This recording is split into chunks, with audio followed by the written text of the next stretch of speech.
This podcast is recorded on Gadigal land. Always was, always will be Aboriginal land.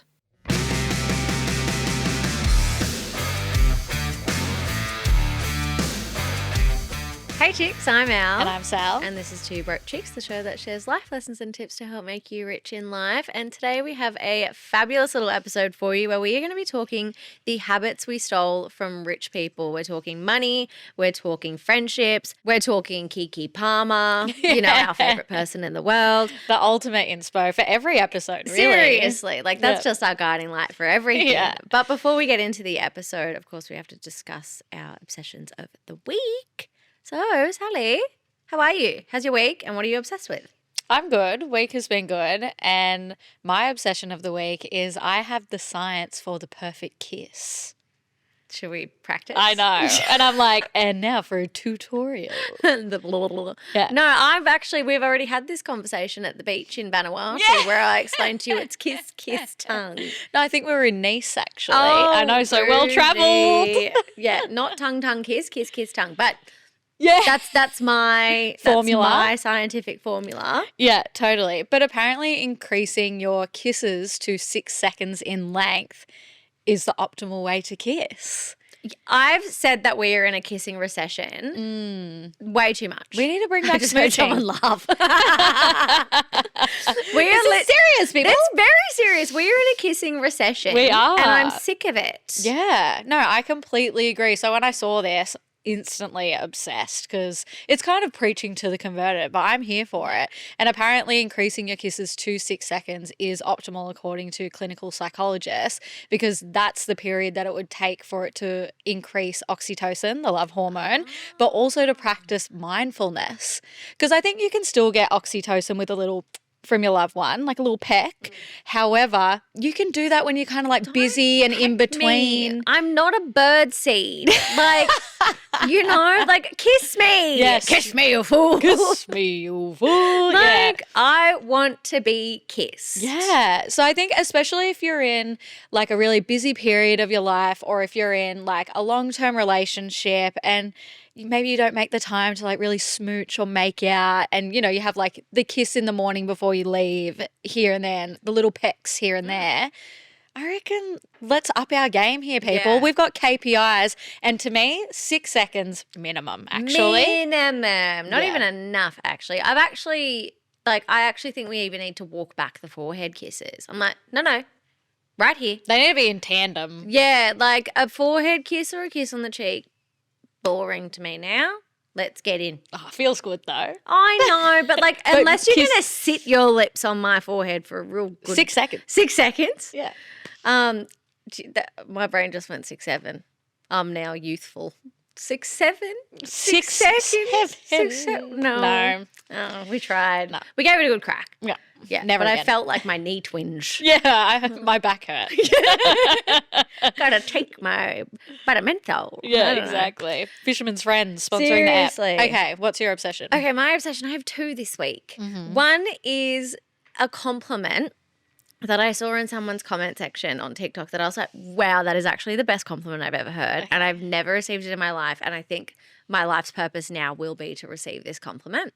And it was basically a video of like some chick on TikTok that was just loving her life, having the best summertime and was singing. She looked really hot. 10 out of 10, no notes. And someone in the comments said, oh, you look hydrated. Wow. Right. That is a good compliment. Isn't that a good compliment? Like I've always, when you know how you get that, like those conversation cards and it's like, what's the best compliment you've ever received? I've always said like, oh, you're inclusive or you're very nice people. Fuck that. I want to look hydrated. Yeah. I don't give a shit about anyone That's anymore. the goal now. Yeah. No, fuck people. No, I'm kidding. Love that one. But yeah, how good is that as a compliment? Very good. It tells, it's one word, but it's actually complimenting so much of your character. Like, it's better than you're glowing. Would you agree? Yeah, because glowing could be sweaty. It usually is in my case. Yeah. You're just a little girl. But yeah, I was like, wow, obsessed with that. New life purpose unlocked. fabulous for me. Run to the comments, chicks. You know what to do. Yeah, please. Can everyone like go comment on a snippet saying I look hydrated, even if I look like dusty and dry as fork? Okay, but then my second obsession of the week is I saw that a recent Forbes article has just revealed the now new average cost of a date. And it's in USD, by the way, but it So now double it for the Aussie listeners, double it and give it to basically. the next person. Yeah. It now costs on average $189 to go on a date. It's now called dateflation. Oh my God. I know, but I was thinking about this and I was like, do you know what? I don't think it's that far off. Yeah, no, that kind of sounds Like when I've been thinking of pretty like accurate. dates I've just recently gone on, I'm like, yeah, they're really expensive. Like if you're doing like a full proper date, but apparently the millennials are spending on average $252 per date. What are we buying? Where are we going? Can I come? That's just the popcorn at the movies. Seriously, you want a popcorn and a drink? $252. Sorry. Yeah. No, I went to the movies recently. The food was more than the movie ticket. Yeah. The movie ticket was $16. The food, $500. Yeah, I think that's And how also they your make. kidney and your firstborn. Thank you. Fuck, it tastes good though. Now that we've ranted, we've raved, and we've kissed, let's get into the episode. Let's do it. Okay, habit number 1 that we stole from rich people is to get better at saying no before you get better at doing more. And so I've stolen this from Oprah Winfrey. The big O, if you will. There's 2 of those in my life. She's one of them. You know? Equally as important as each other. Equally as present in my life, you know? So true. The big O. But Oprah has written that she was 40 before she learned to say no. Wow. And like I'm 30 and I feel like it's still a work in progress. Yeah. For Well, me. I think that some people probably never Never get learn there. to say no. Yeah. Yeah. So before then, she describes automatically agreeing to requests because she wanted to be dependable and liked. Yeah. And I think these are 2 things that, like, of course, if someone described you as dependable, how would you feel? I'd be like gassed. yeah. Like I'd feel like I was on cloud 9. And eventually she started interrogating why she was saying yes rather than like treating no as the default. Yeah. Like rather than just like why was she always available, and obviously came to the conclusion she was like, well, it's because I want to constantly be like, it comes down to obviously the fabulous term that we all know well and love is people pleasing. Yeah. Yeah. And I do especially think now we're so obsessed with doing everything. Yeah. More. Yeah, absolutely. I think as women especially, we never say no, or we almost never say no. Like we feel the responsibility to pick up other people's slack or always be available, and like not even just not saying no, but saying yes when we haven't even been asked the question. Like just volunteering. Well, I have actually a stat for you for that.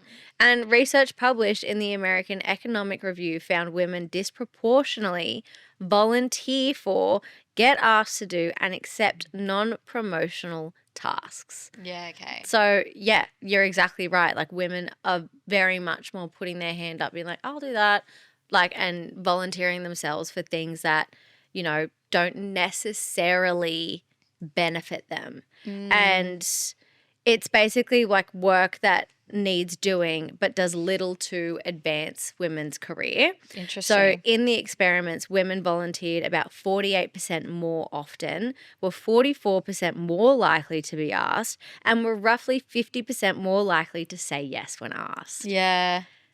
That's- Well, even if you think back, like when we've worked in office jobs and stuff, like even if it was, you know, the people who were organizing like the group birthday present for Yeah. friends, or, you know, organizing like a Friday drinks or something. Someone's birthday. It was group very present. Yeah, that sort of emotional labor was very often, in my experience at least, organized by a woman. And like Yeah. that's a thankless kind of job, or at least it's not necessarily going to propel you in the workplace. But I think people do it because, one, they feel the need to, like, oh, well, it's someone's birthday, so My brain I even need to then make was just sure. like, yeah, but sometimes it's a nice thing to do for someone. I'm That's like, what I oh mean. God, it's in there. It's in me. And I'm not saying that that's a bad Yeah, thing like, it's to want to good to go out do of your nice way things to for do people, things. but- yeah, but to do it for every single person and to never sort of let somebody else pick up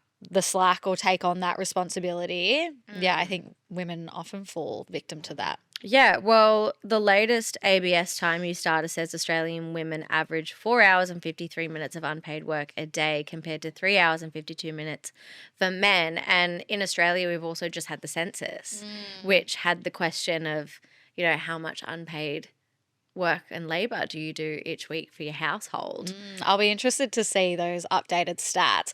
And I Same. also saw like a couple of TikToks of people filling out their male partners census, and then people were like, for fuck's sake, not like the women even picking up the emotional labor of filling out the Literally. census. And Yeah. I was like, yeah. I'm very interested to see what the updated results of that are. But essentially, the habit to steal here is to stop treating availability as like something that's free and something easy that you can just give away. Like, your availability is such a virtue. Like, it's so special, and how you spend your time is how you spend your life. Yeah. Like, you may think like, oh, it's only 15 minutes of my day every day, but times that by 365 days a year, times by 80 years, times by 5 million, billion. times by the universe. Yeah. Like, Yeah, that's so interesting because there's also that quote from Taylor Swift, speaking of rich people, which is very similar. And I'm paraphrasing here, but it's something like, treat your time as a luxury and it's not available and not everybody can afford it. yeah, well, we've said this on the pod quite a number of times, but the two most expensive things you own is your time and your attention. And that is why every single marketing and brand and video and television and billboard is fighting and clawing for your attention to be like, no, look here. Yeah. Don't go. Like, even now, like social media apps, if you click a link, you don't leave the app. You stay in the app and you shop in the app. And then when you're done, oh, look, you're back in Instagram. You're back in TikTok. You never even left. Yeah, exactly. It's Yeah. all so seamless. Yeah. And it's like, that's the thing, is wherever your attention is, that's where money is made. Yeah, so So true. if you're not giving your attention and your time away for free, you're not making other people money. You're making yourself money because your attention and your time is on you. Moving on to habit number 2, which is use the 3 currencies rule, which is stolen from Benjamin Franklin, one of the founding fathers of the US. Kidding. But I do think it's interesting because it kind of relates to that last point that we were making about how your time is one of the most valuable currencies. So you can use this rule or this kind of life lesson or habit when you're deciding if you should buy something. Ask yourself how much it will cost with 3 currencies. Oh, I like this. Yeah. I like this a lot. The first one is time, because as Benjamin Franklin said, As Benji boy. as Benji As said, Benny said. time is money. That was him. Is that him? Yeah. Benjamin Franklin. Yeah.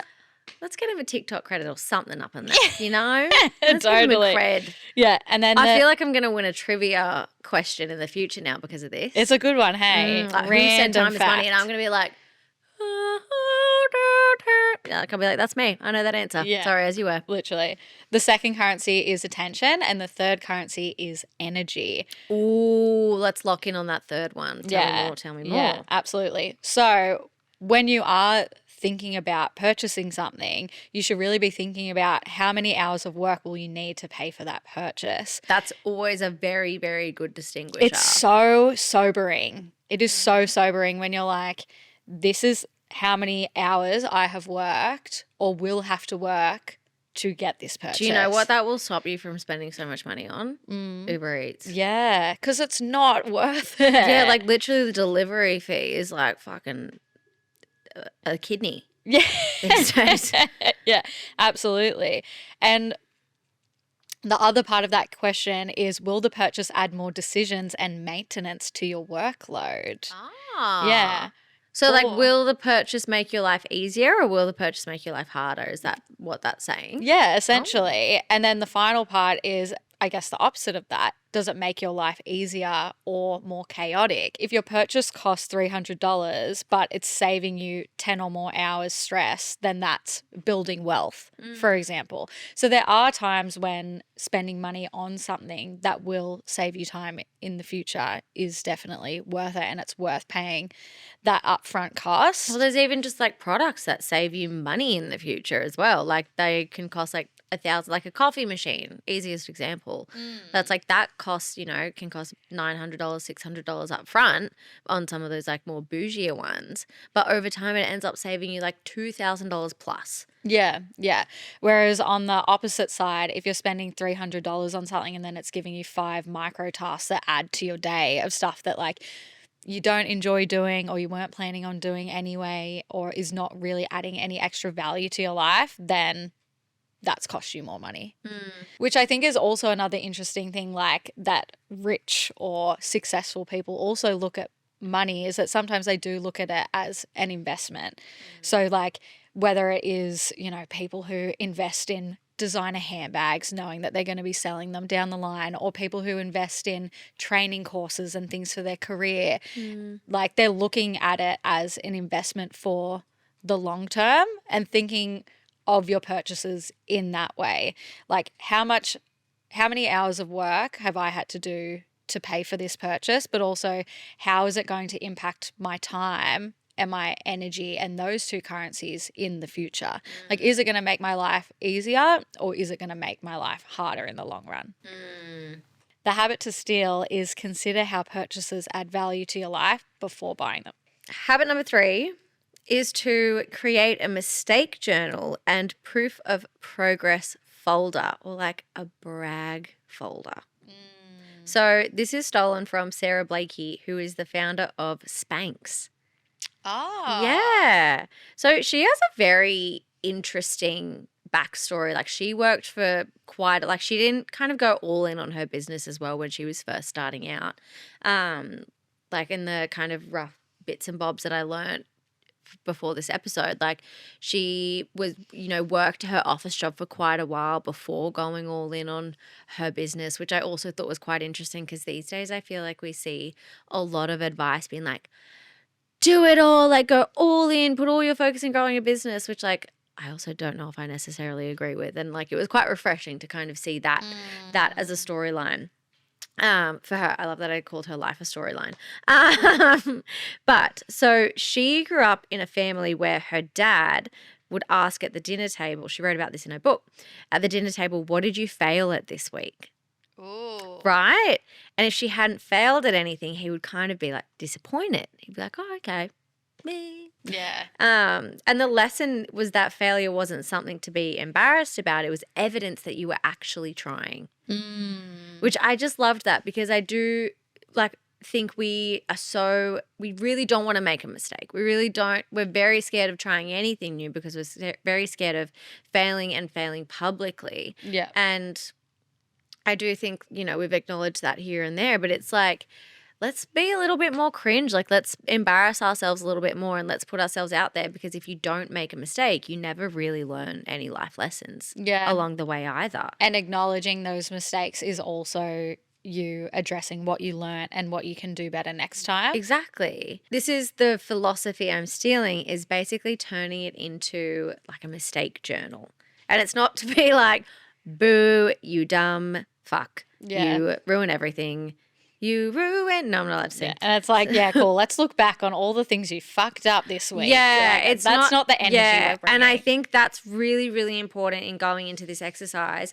Is don't do it if you're sad. Don't do it if you're tired. Don't do it when you're in a bad mood.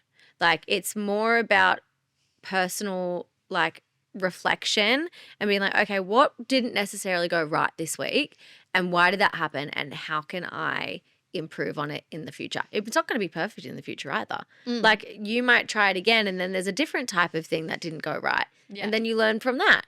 So the mistake journal is basically your place to record errors, work out their causes, and convert them into lessons to avoid you repeating the same mistakes in the future. And really, again, making mistakes is not a bad thing. It's important to try new things and, realize that you're not always going to succeed. Yeah. Like there are so many things that we've tried even in this business that have been flop Tina boots. And I was sitting there going, this is going to hit. This is going to slay. And that you've put like a lot of time and energy Yeah. and care into. And like we've spoken about this on the podcast before, I think that that you can put a lot of time and energy into something and it can be the same and one situation can fail and one can succeed. Yeah, the Alan Menken lesson. The Alan Menken theory. The Alan Menken lesson. The Alan Menken theory. That he was like, the box office hits like The Little Mermaid and Aladdin, I tried as much on those as I tried on the ones that didn't do as well, like The Hunchback of Notre Dame. Like the effort doesn't like diminish just because something didn't do well. Yeah. So a typical entry in your mistake journal could look like the mistake you made, the reason it happened, the new solution or behavior that you'll take moving forward, which that might not even be the correct one. It's a hypothesis really at the end of the day. Science. Lesson to take from the experience and an example of a similar situation where this lesson could apply in the future. And I think that actually, like, for me personally, that would really actually make me not so hard on myself. Like you could look at it and be like, oh, this will just make you feel like down about yourself. But for me personally, doing that, I'd be like, okay, I actually took action. I think that's the thing is that it automatically puts you on the front foot and rather than spiraling on the things that went wrong and focusing on the things that maybe you didn't do right or didn't work out as you planned, you're like, no, I'm actually, like you said, being proactive and I care about my future and I'm putting effort in. And that automatically makes you feel good. 1000%. But it's also very important to do the flip side of that and to create a brag folder. And I love this one even more, obviously. Yeah, this is the funner half. This one's the fun one. But like the mistake journal is nothing if you're not also celebrating your wins. And that is probably something that we don't do enough. Like just in general, it's very easy to be like, oh, I fucked this up. I forgot to send this email. I spilled coffee on everyone in the meeting or whatever it is, right? Yeah. It's very easy to focus on those things versus like, oh, like I actually had a really good idea today in this or whatever it is. Yeah, we have a negativity bias a lot of the time. Yeah. It's really easy to dwell on the things that we've done wrong instead of not only the things that we've done well, but even just the things that we've done okay. Yeah, like how much you actually have just done. Yeah, and that's good enough as well a lot of the time. So the proof of progress folder or like the brag folder is designed to help you remember wins. It's a collection of your achievements, praises, compliments you've received over time. So like, let's say, for example, your boss, gives you really good feedback about a project you worked on. Screenshot that in the brag folder. Yeah. If you increase sales at your job by 20%, screenshot that report in the folder. Yeah. If your friend texts you on the weekend saying, thanks so much for such a fun weekend. I had the best time. I'm so hungover, but wow, memories for life. Love those texts. Love those texts. For you, it's me texting you going, signs of life. And I just don't reply. And you don't reply. Yep. This week it was me calling you going, my head hurty for 15 minutes. And we're going back and forth going, my head hurty. My head hurty. Yeah. But yeah, so I also want people to make sure that they focus on creating this folder, not just surrounded on work. Like, precisely, yeah. You are so much more success than simply what you do between the hours of 9 to 5 or 12 to 6 or 6 to 5. Whatever you shift. Like you're a lot more like, yes, work contributes to society and your purpose and your usefulness, but also you're so much more than that. Like, you calling a friend for an hour that morning or 15 minutes that morning just to talk to them and how their day was, like that's contributing. That's deserves to be in a brag folder. Supporting people and caring for people deserves to be in a brag folder as well. And so the reason this is also incredibly good is because it helps to boost your confidence. So it accurately reflects on your progress, maintains your motivation with your goals, and research suggests that compliments satisfy two core emotional human needs, value and appreciation. Both these needs being fulfilled results in a more engaged, hardworking, and high-performing individual. But I think what's cool about this is that you're giving that to yourself. Yeah, you're not waiting for other Yeah. people to compliment you, or you're not relying on that external validation. Yeah, like I love, love, love being told like good job. yeah. You know, like when, we were working our full-time roles, like if a manager was like, yeah, you did a really good job, Gassed. gassed, Yeah. so happy, so happy. But like, that's the thing is if you don't get, like if I didn't get like if I gave them a project or handed it in and they're like, okay, thank you. And I was like, Yeah. tell me I did a good job. Yeah. Tell me I'm a good girl. Like that, yeah, tell me I'm a good gear. Like that's the thing is that's not good. Like I can't rely on people to tell me I did a good job. Yeah. Because then I'm just constantly relying on other people for value and appreciation. Yeah. And yeah, it's very important to still feel like you have that from the relationships you have in your life. But if that's the only way you're going to get it and you can't get it from yourself, hang up the boots, you know? Yeah. So that's why I really like this. And I feel like I definitely was doing it when we worked like full time in our office jobs. And I feel like I need to, and we were doing it a little bit a couple years ago. Like we would screenshot like nice comments messages or from like, your chicks. yeah. But I'm like, I really want to get back into a good Rhythm of doing that. Yeah, I think it's it's definitely fun. a good habit. So the habit to steal here is to acknowledge not only your lessons, but also your wins. Love that. DJ Khaled. All I do is win, win, win. I love that song. Okay. Habit number 4, distribution and the power of visibility. And this habit was stolen from Victoria Beckham, aka Posh Spice. Very on brand for you. I know, right? So, yeah, this is based on Victoria Beckham's idea of creating positive energy and creative visualization, which I'm like, that is so her. Like, I can really see that aligning with her. Who's your favourite Spice Girl? Jerry. Yeah, who's yours? It says a lot about a person, I reckon. Does it? I think so. It's like, Oh, now I'm nervous. it's giving star sign energy. Like, who your favorite Spice Girl is I think It's Mel B. Oh, yeah, Mel B. Yeah. Yeah, love her. Love them all. You could have given Yeah. me any answer and I would have been like, oh. Yeah. Yeah, love Scary Spice. Yeah. Icon. I also just loved her style. Yeah, amazing. And like her hair, makeup. I just need a Spice Girls reunion yesterday. But who doesn't? Anyway, so Vicky B, she's also been really vocal about learning more and working out how she can help others and make a difference through her work. And a main goal here is to become obsessed with distribution. So basically, with this habit, learning is only the first piece of the puzzle, the first step. And then once you've learned something, the next step is to share it. Yeah, which I thought was quite interesting and maybe not something that a lot of us would consider doing unless you're in like, maybe a manager role or if you're a teacher or something like that. Like a lot of the time when we're learning something or upskilling, it's just for our own benefit. Whereas I thought that this next step was like an interesting thing that a lot of us don't consider. So the central idea here is that opportunities come to visible people.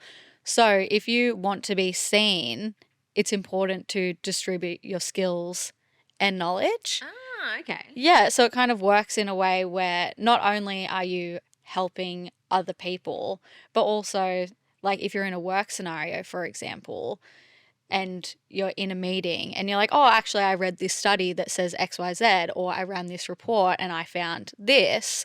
It's a really good way to communicate, I guess, like your value in the business or what you've learned, which I think sometimes I know in our old job, I would sometimes be scared to do that because I wouldn't want to seem like I was like being a know-it-all, or I'd be like, oh, what if like the learning that I got from that wasn't the right one? Yeah, I would always be very like even nervous just to ask questions. Like, when you'd be at like a talk or a presentation, they'd be like, any questions? And I would have a question. I'd even just be scared to be like to ask a question. I'm like, what if it's a dumb question? Yeah, exactly. Or like, what if it's a question that maybe was kind of already answered and I just didn't quite understand, or I don't have the right take. But it's that really important thing as well that if you have a question, there's probably a bunch of other people who have that same question. But I think it also shows that whether or not you're sharing something that you've learned or you are asking a question because you don't know, it shows that you're engaged. And that's whether you're at work or even just at drinks with your friends, you know, like actually engaging in conversation.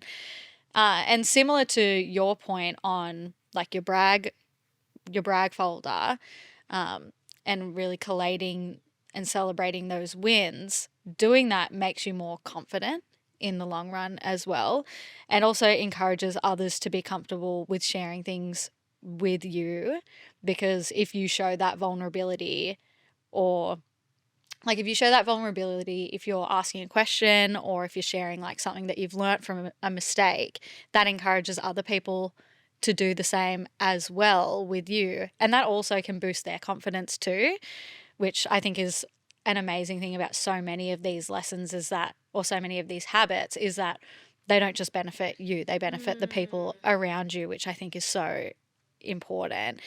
And the key here is to ensure that you're communicating with clarity and not just making noise, like not just, you know, not being like, I'm so smart. Yeah, exactly. So not necessarily just like posting for the sake of posting or talking for the sake of talking. I mean, like, I think there's space for those things sometimes when it's just like A good yap. and just being silly, funny, haha. But I guess the best way to go about this is to think about like the value that you would be bringing to yourself and maybe to others by either sharing something that you've learnt or contributing, and not just like keeping the things that you've learnt to yourself, you know? So the best way to go about this is to write about what you've learned or experienced.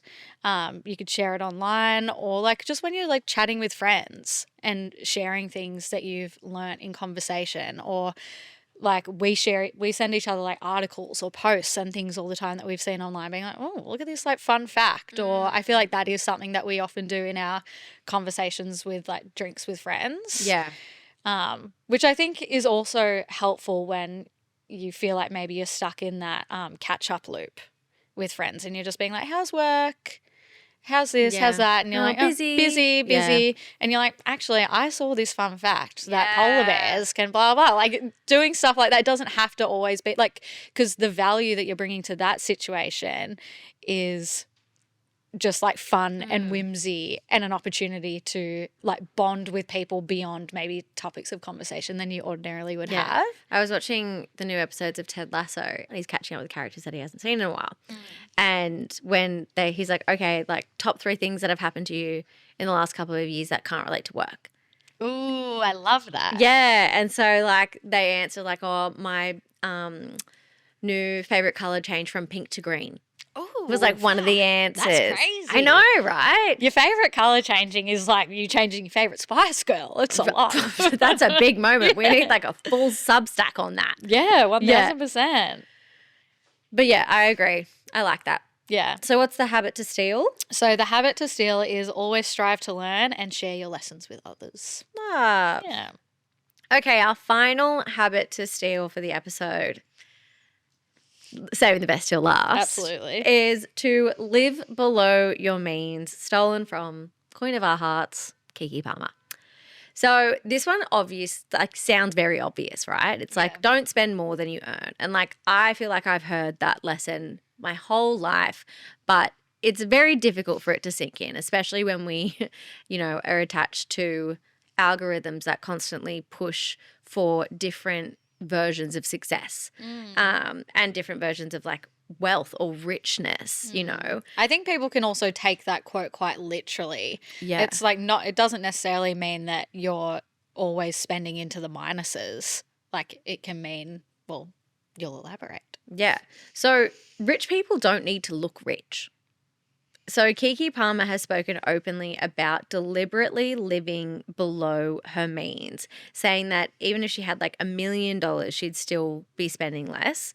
So her quote was, living below my means is incredibly important to me. If I have $1 million in my pocket, my rent is going to be $1,500.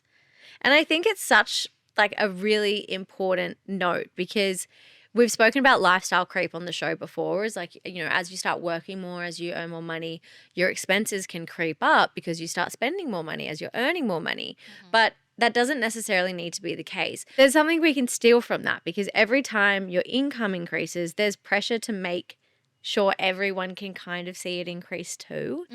Like, you kind of want to show your success, but a lot of the time that just comes through material possessions. Yeah. You know? And it's when you kind of end up falling into this toxic cycle of always needing, you know, the latest car or the trending designer handbag, a flashy apartment, or like a bougie holiday. And how much of this is like for your actual happiness or for like your Instagram feed. Yeah. You know, there was a really interesting post recently I saw online talking about, you know, how everyone's travel itineraries are starting to look the same. And is it because you want culture or content? Yeah, so true. And it was, you know, talking about how we're all kind of getting the same pictures because we're all, you know, and I've done this too. Like, I've been like, oh, that's a good pic. I'll save that for inspo on my holiday. And then it's like, well, then do we have our holiday, or do we have the holiday the internet has collectively shared? That's not to say that you can't look at like a cute photo on Pinterest in front of the Eiffel Tower and be like, oh, that's a good idea. I'm going to do that. But it definitely got I always get this wrong. Cogs are the shoes. Fuck, Cogs is what's I in there. really thought I was right with clogs. That's okay. It gets the cogs turning in the brain. But I also found something very interesting that I think is like a little bit of a breath of fresh air on this habit, and that there was a sociological study which highlighted a phenomenon known as status signals paradox. So while people mistakenly believe that displaying expensive status symbols like luxury watches or high-end jackets will make them more attractive to potential friends, research shows that it actually does the opposite. So by coming across as like quite bougie and like upper status echelon, you know, Upper East Side vibes, you know, it actually like repels new friends. And well, it can actually repel new friends and make people perceive you to have a lack of warmth. Wow, that's so interesting. Isn't it interesting? So like spending money to prove you have money is a very efficient way to have less of it. In my eyes, like, and that's the thing is, I feel like that's like digging a hole at the beach. It just keeps getting deeper and deeper, and before you know it, there's water coming in, and you're panicking, and you're like, "Where's my money?" And it's wet. Love this analogy. No, not good. I don't know. I like it. Neither do I. That's okay. Neither do I, Sally. That's okay. But yeah, so the habit to steal here is you don't have to look rich to become rich. And richness can also be very different things. You know, richness doesn't necessarily mean the singular money, the singular dollar amount in your bank account. And that's why I wanted to end on this, is because, like, yeah, you can have the designer handbag, the bougie car, the holiday where you stayed in like a million 5-star, you know, I was about to say restaurants, hotels. But does that actually like bring you joy and friendship and warmthness into your life? Well, studies show maybe not. Yeah. So I think the one thing I want people to take away from this episode is understanding, what does richness look like to you? Yeah. Richness in life looks like different things to everyone. And that can be, you know, having a certain salary in order to relieve stress for your bills and your bank account, and that is so important. You know, is it living to your values? Is it living somewhere where you've got no cell service and you just walk by a creek every morning with your dog, which sounds a lot. And I'm like, yeah, it's like an Aussie Shepherd or like a Golden Retriever or a Border Collie or something like that. Yeah, cute. Yeah, in the vision. Yeah. In the vision. It's all and up you there. live in like a cabin. Yeah. Oh, I would probably like crawl out of it after 6 months and be like, give me interaction. But yeah, like, what does being rich mean to you? And then what are the habits that you can steal that are going to help you achieve that?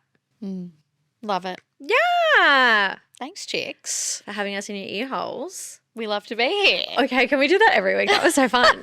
I love that. it. It's giving me Mary Kate and Ashley. Yeah. Slay. Bye, chicks. Bye.